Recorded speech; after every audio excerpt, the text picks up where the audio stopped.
बिल्कुलु तव्हां सही वजह फरमाए पर पहिरीं त तव्हांखे सभिनी दोस्तनि जी महिरबानी, तव्हांखे मुबारक हुजे। ईद जो तव्हांजो प्रेस क्लब जो तव्हां रिनेशन कराई आहे, ॾाढो सुठो आहे। इदारा ॾाढा ख़ूबसूरत हुजणु खपनि ऐं छाजे करे तव्हां वटि काफ़ी महिमान अचनि था ऐं अञा वधीक आउं त चाहियां थो तव्हांजो हिकिड़ो वॾो प्रेस क्लब हुजे जंहिंमें तव्हांजो हॉल हुजे, हू हुजनि, सहूलियतूं मुयसरु हुजनि।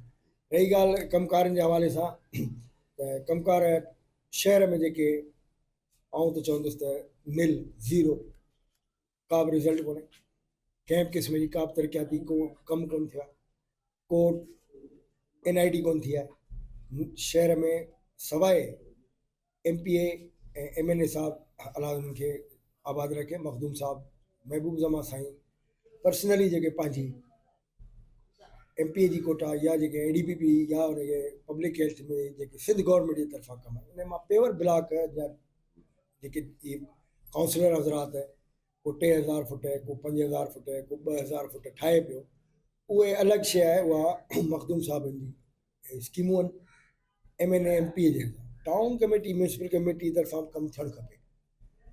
ऐं एज़ ए काउंसलर हींअर वार्ड नंबर 3 में रिसेंटली इलेक्शन थी ऐं काउंसलर चूंडिजी आयुसि, अॼु ॾींहं ताईं इजलास कोन कोठायो वियो।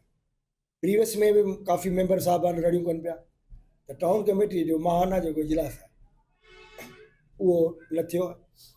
कानून इहो चवे थो त अगरि मौजूदा जेको चेयरमैन होल्ड करे थो ऑफिस, उहो 3 महीननि में नथो अगरि मीटिंग घुराए महाना त उहो ना लाइ ऐं उनखे सिंध गवर्नमेंट लाहे सघे। इहो कानून आहे त चेयरमैन साहब अगरि 3 महीना लाॻीता मंथली इजलास नथो घुराए त मेंबर साहब वञी उन लाइ एप्लीकेशन ॾियनि त सिंध गवर्नमेंट उनखे डी नोटिफाई करे सघे।